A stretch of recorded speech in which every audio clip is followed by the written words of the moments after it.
Hello, hello! Deci, știu, am fost absentă mult timp, mult timp, din înainte să înceapă școala. Am fost super stresată, am avut școală și chestii, n-am mai putut să fac videoclipuri, am sorry. Dar m-am întors puternic, așa, cu mare putere și o să adresez un subiect mai sensitiv, așa, mai slab, un subiect mai delicat. În timp ce îmi refac machiajul, am fost acolo în beți. Mamă, și am venit luar că plină de apă, că plouă, ce plouă rău, fără umbleră, fără nimic.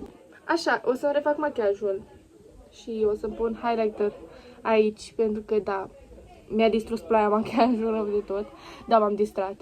Nu știu, una din cele mai mari bucurii ale mele de Crăciun e să mă duc la colindeți și, gen, să fac toate chestiile pe care nu le fac mereu, știi? E așa o bucurie pentru mine, nu știu de ce, mă bucură pur și simplu chestiile mici.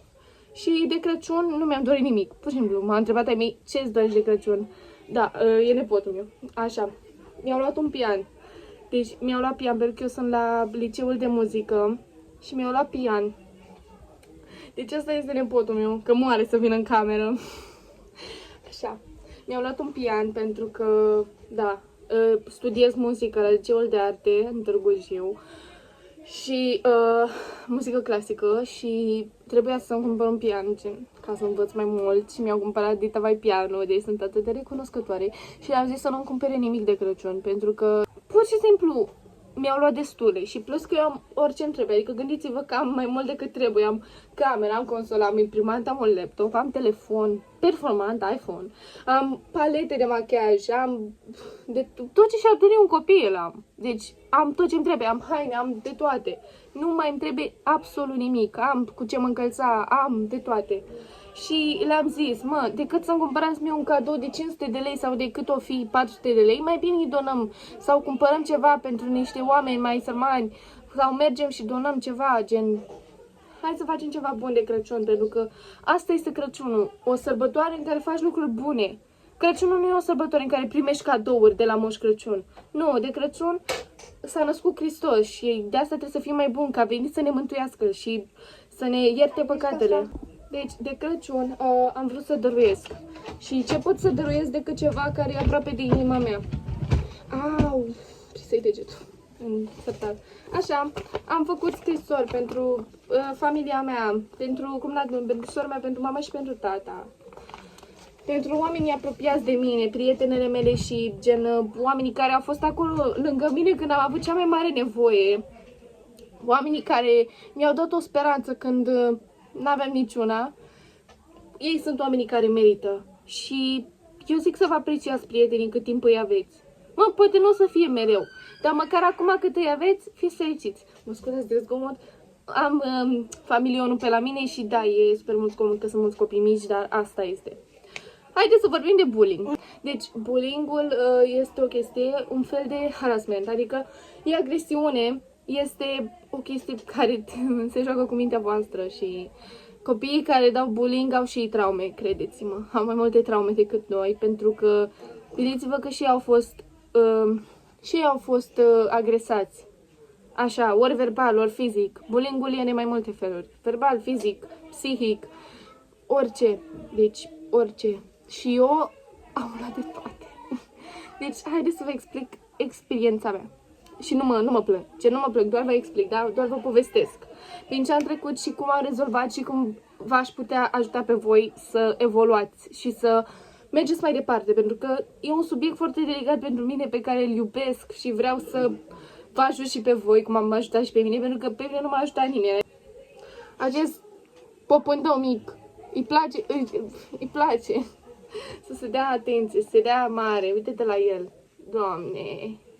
În fine, bullying-ul e un lucru foarte rău pe care îl poți face. Cel mai rău lucru pe care îl poți face unei persoane să-i dai bullying sau să-l agresezi.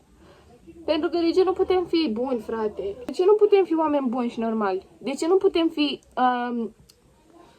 demni și adevărați? Și de ce nu putem fi sinceri cu Dumnezeu și cu noi și cu oamenii din jurul nostru? De ce nu ne putem iubi? Pentru ce ai dat bullying unei persoane? Cu ce te ajută? Cu ce te face mai fericit? Cu ce? Cu ce te face mai fericit dacă te-ai de o persoană? Cu ce te face mai împlinit să faci o persoană să vrea să moară? Cu ce? Întrebarea mea asta este. Pentru că bullying-ul este cea mai prostească chestie și cea mai rea chestie pe care o poți face unui om. Cea mai rea, cea mai rea. Am luat bullying toată viața mea. Așa, deci, la grădiniță eram un copil super activ, aveam mulți prieteni. Am fost dată cu un an mai înainte la școală și eu eram tot un copil, înțelegi? Eram mai copilăroasă și sunt mai copilăroasă decât copiii de vârsta mea. Și, practic, asta a fost un fel de defect în ochii lor și au început să se ia de mine, mă făceau păruchioasă, purecoasă, chiar dacă eu mă spălam, frate, mă spălam mai mult decât ei. Veneam în fiecare zi cu părul spietănat și împletite, mama, și veneam curată mereu la școală, mereu, deci n-aveau de ce. Și eu primesc bullying la școală. Hai mă, Doar ia zi, de la un singur om. ce bullying primești tu? Primesc bullying doar de la un coleg. Cum îl cheamă? Andrei. Aha, și? Și de exemplu. Ce se întâmplă? Deci. Ce-ți face? Te înjură, te bate, ce-ți face? Și mă înjură și mă bate. Și tu de ce nu-l bați înapoi? Îl bați înapoi? Câteodată. Bravo, bate pat. Bă, nu știu, și eu îi băteam înapoi. Treaba cu bullying-ul e că nu poți să-l oprești. Pentru că dacă reacționezi, nu e bine, dacă nu reacționezi, continuă. Dacă reacționezi, continuă și mai mult, dacă nu reacționezi, tot continuă. Deci, practic, bullying-ul nu se oprește niciodată. Cât timp nu spui în cap că persoana e mai superioară decât tine. Cine e Andrei să dea în tine? Cine e el? Cine e? Pe bune, e prinț să dea în tine, cine se crede? Așa să-i spui. Data viitoare când se dă în tine, cine te crezi? Hai, explică de ce ai dat în mine acum. Explică. Îl pui să explici și să vezi că se sperie și nu o să-ți mai facă. Da, îl întreb de ce. Deci, am luat bullying atât de mult încât ajunsesem la mentalitatea că eu nu merit. Eu nu merit prieteni, eu nu merit iubire, prietenii mă lăsaseră, deci am avut atât de mulți prieteni falși cu care stăteam, eram fericită, eram bucuroasă și eu eram un copil foarte naiv când eram mic, adică mă încredeam în toată lumea și credeam, și acum sunt tot naivă, dar eu zic că e un atu al meu că sunt naivă și fericită și sunt un om bun. Pentru că, gen, eu mereu sunt fericită, mereu îi fac pe toți să râdă și nu vreau ca nimeni să se simtă cum am simțit eu. De asta eu sunt egală cu toți, înțelegi? Doar că nu suport oamenii care vin și încep, facem asta, vin și dau reguli, de parcă ei sunt cineva și noi nu suntem nimic. Adică asta mă enervează. Una este, de exemplu, faci un grup, da? Și cădeți, dau ieșire de acord. Și gen faceți planuri și dintr-o dată vine cineva și spune, bă, nu mai facem planul ăla. Știi cum facem? Facem asta. Nu-ți convine? Pa! Nu suport oamenii de genul. Pur și simplu, nu-i suport. Adică putem să spui, uite, mă gândeam, uite, poate putem face asta. Și vezi dacă alții sunt de acord cu tine, să vii tu să spui părerea ta așa, asta facem, punct. Nu mă interesează părerea voastră. Voi sunteți niște zărbitori pentru mine acum. Gen, nu suport oamenii de genul. Ador să fiu bună cu prietenii mei. Nu știu, chiar dacă nu primesc înapoi, oricum sunt bună, mereu. Pur și simplu, așa sunt eu. Și urăsc sentimentul ăsta, mereu mă simt în plus. Chiar dacă n-am niciun motiv să mă simt în plus, să mă simt în plus. Hai, zi-mă momentul tău, zi. Și eu am prieteni foarte buni. Așa. Am iubită. Așa? Am prieten cel mai bun. Dar să știi că... Am de toate. Să știi că să te aștepți că persoanele astea să plece la un moment dat. Știi că o să plece, nu? Știi că poți să pleci oricând în viața ta, nu? Știi? Zi, nu crezi că o să plece, a? Nu. Așa ziceam și eu. Ne petrecem de când eram în clasa... Da, păi așa ziceam Zero și la eu. grădiniță. Așa ziceam și eu, că mă cunoșteam cu fetele alea de când eram mici. Tu încă ești mic, ascultă-mă, nu o să țină. Îți spun, o să creșteți, o să ai alți prieteni, el o să plece, o să aibă și el alți prieteni și o să mergeți pe drumuri diferite la un moment dat. Așa. Ok, poți să-mi pleci iubita.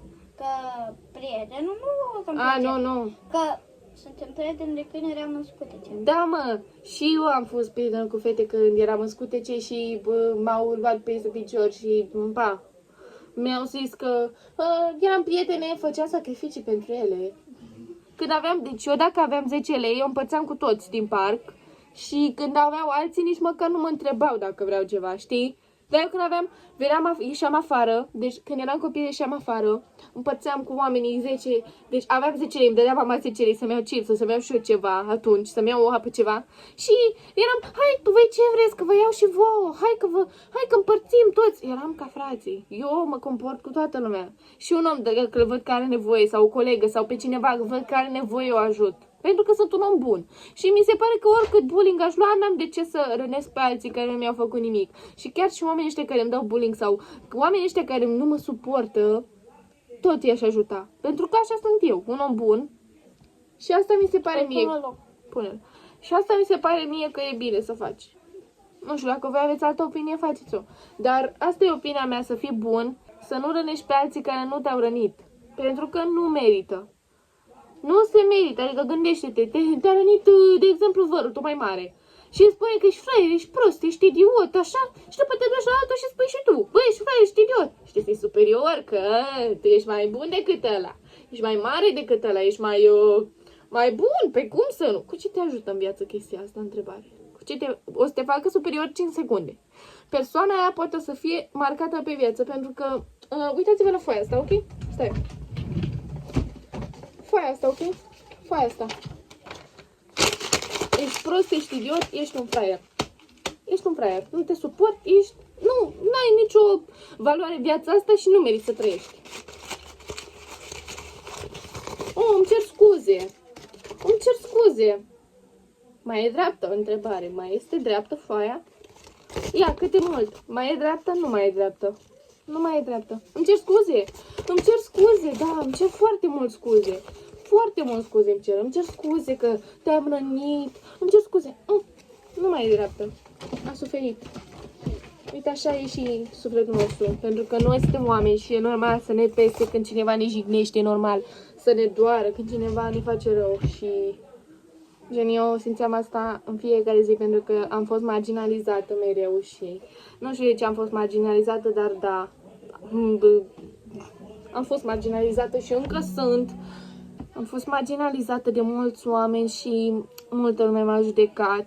Adică gândiți-vă că eram în clasă și mai erau fete, în general, mai erau fete care cântau și puneau la videoproiector videoclipurile lor, cum cântau, dar pe mine nu mă punea nimeni. Și ajunsesem pur și simplu să nu mai vorbesc cu nimeni, eram antisocială din cauza că, da, m-am gândit, bă, dacă mă închid în mine e cel mai bine și nu știu ce. Și nu mai aveam niciun prieten decât cea mai bună prietena mea. Și cea mai bună prietena mea a stat până la un moment dat. Da? Ascultă-mă, ia vină încoa. Eu cu prietena mea, o să-i spun D. Da? Prietena mea D a fost prietena mea de 4 ani, da? Ne întâlnisem, ea n-avea prieteni, eu aveam doar o prietenă și încă am pe prietena. Eu aveam doar o prietenă și ea nu mai avea prieteni pentru că și ea s-a certat nu știu cu cine și era într-o prietenie toxică. Și ce până m-am prietenit cu ea că stătea aproape de mine și m-am prietenit foarte bine cu ea. Și 4 ani am fost cele mai bune prietene. Eram ca 2 surori, mâncam din aceeași farfurie, venea pe la mine, a fost a fiecare zi a mea. Eram ca 2 surori. Când au venit examenele din clasa a 9-a, eu m-am exteriorizat. Eu m-am închis în mine pentru că eram foarte stresată și am dat la o parte pe toți. Vorbeam foarte rar, era bine dacă vorbeam o dată pe lună. Și a mea, când ne vedem, mă presa cu întrebările, când ne vedem și eu ziceam, fată, nu pot, că m-am mutat și stau la 8 km de tine, nu pot, am examene, trebuie să învăț, nu am ce să-ți fac. După examene, ok, m-am dus la liceu și acolo am găsit alte fete, prietene, da? N-am scos-o din viața mea pe D, am continuat să vorbim, ne vedeam din când în când, mai așa, doar că relația noastră de prietenie nu mai era la fel, știi? Ne simțeam ciudat una lângă alta, știi? Și asta era destul de trist pentru mine, pentru că eu chiar am iubit-o pe fata asta din tot sufletul meu și doresc tot binele și acum. Gen, eu sunt genul ăla de om care, bine, te ceri cu mine, îmi faci rău, de eu tot mă rog pentru tine și îți vreau binele, pentru că așa e bine și așa zice Dumnezeu să fim. Nu dori rău fratelui tău, oricât de rău ar fi. Și fratele tău e și Cristian și toată lumea. Oricine e fratele meu. sora mea, fratele meu, toată lumea. Și oamenii care îmi fac rău. Tot frați sunt pentru mine, pentru că așa e bine să fim viață. Ok. Dar, dintr-o dată mă trezesc cu a mea. Peste câteva luni îmi pun prietenele și pe ele la repere, punem story împreună că suntem colegi la școală și ne vedeam în fiecare zi și era numai să punem story. Și mă pe a mea că e geloasă, că de ce pun pe ele la story mai mult decât pe ea, că de ce am mai multe videoclipuri cu ele la repere decât cu ea. Și am zis că scuze că te-am supărat, n-am vrut să te supăr, dar asta este, mă văd cu ele în fiecare zi și e normal să punem și noi story împreună. Bine, nu știu ce. Și după am închis telefonul și aveam nu știu ce treabă. Peste 4 ore m-am întors, pe la ora 8, deci noi vorbisem la ora 2. Ne-am certat așa puțin, nu era ceartă, era o discuție. Și după la ora 8 mă trezesc cu ea că Daria nu mai vrea să mai fim prietene, pentru că eu sunt prietenă cu o fată, cealaltă BFF-a ei, cea mai bună prietena ei. Sunt prietenă cu fata asta și nu vreau să-mi pierd relația cu ea pentru că ești tu geloasă. Nici măcar nu era vorba despre fata aia. Am întrebat-o, pur și simplu, o întrebare. Fată, nu mai știu ce am întrebat-o. Nu știu ce am întrebat-o despre R, o să-i zic R. Am aflat, pur și simplu, de la o altă prietenă, mi-a zis că R este împreună cu nu știu cine. Și am întrebat-o, fată, e adevărat că R e cu nu știu cine, că gen era în grupul meu de prieteni și am întrebat doar. Că nu știe dacă e oficial și chestii. Și că sunt eu geloasă de R, că, mai dragă, o întreb prea mult. Am întrebat-o doar o singură întrebare. Așa, și mi-a zis că ea nu vrea să-și piardă prietenia de 10 ani. Adică ele au vorbit acum 10 ani și după n-am mai fost cele mai bune prietene și acum au fost din nou cele mai bune prietene, cât timp era cu mine cea mai bună prietenă. Și gen, a ieșit numai cu aia, aia a băgat în cap cine știe ce și din cauza asta n-a mai vorbit cu mine. I-am zis ok, să știi că eu o să te salut mereu.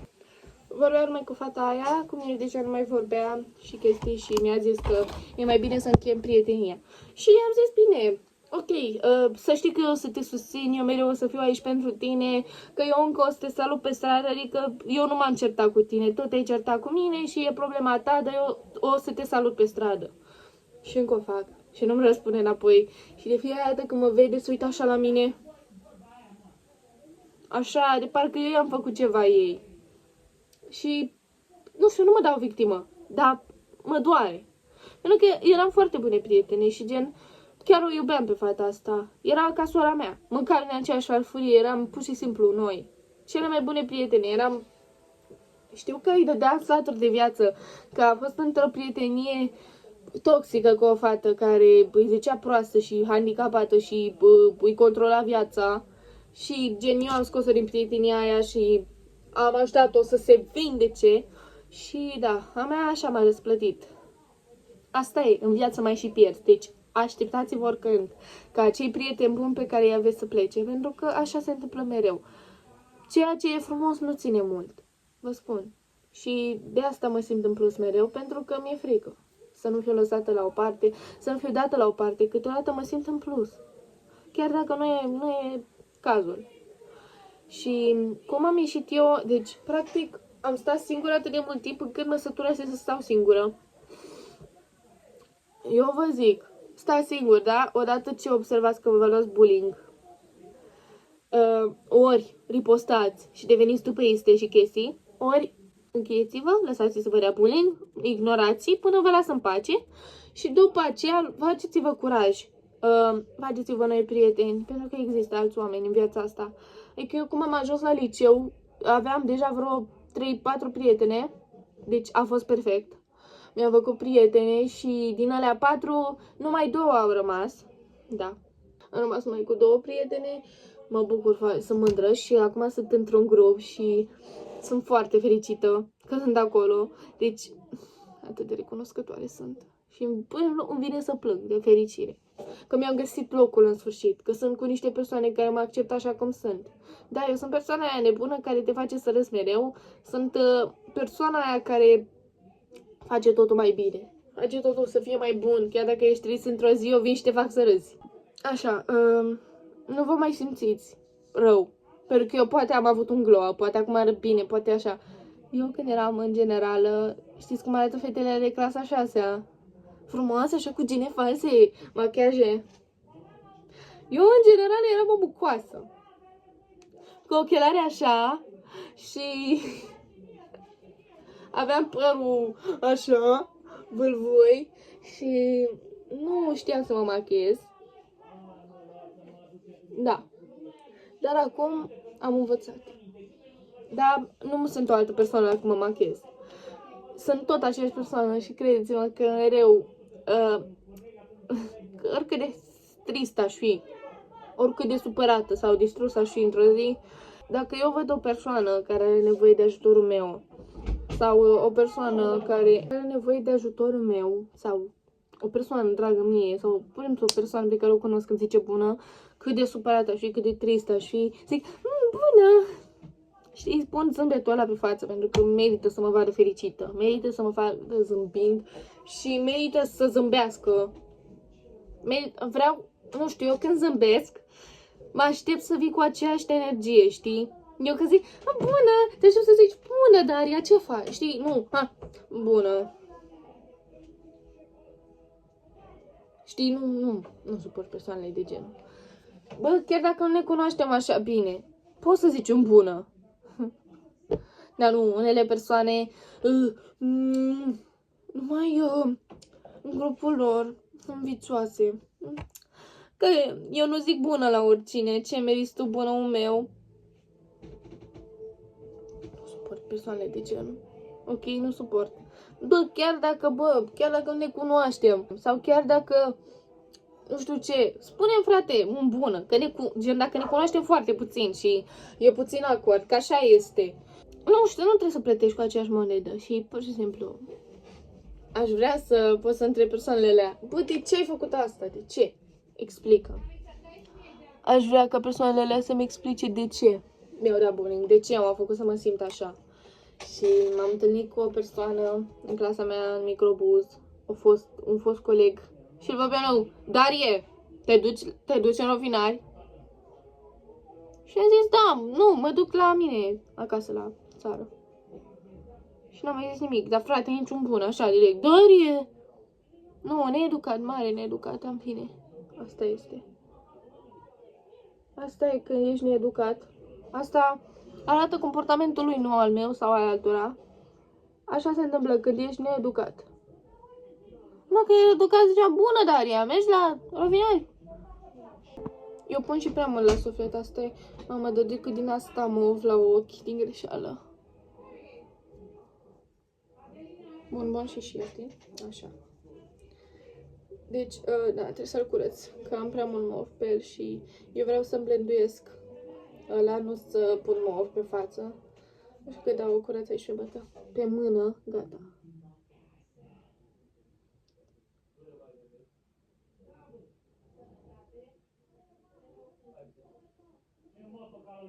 Bun. Nu știu, de noapte lipsă de respect, lipsă de... Bine, că nu mă respecta, în primul rând. Nu suport oamenii ăștia, nu știu. Nu suport oamenii ăștia care se cred mai buni decât oricine și cred că pot să facă pe oricine să sufere. Pentru că ei au suferit odată, știi? Bro, înțeleg. Da, am avut, mi-ai dat bullying când eram mici, dar gata, termină. Că eram copii. Acum ești matur, să sperăm că nu e.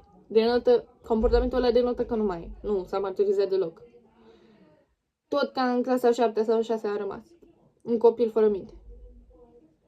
Și nu mă ascunde nimeni. Dacă vede videoclipul ăsta, te-a pupat.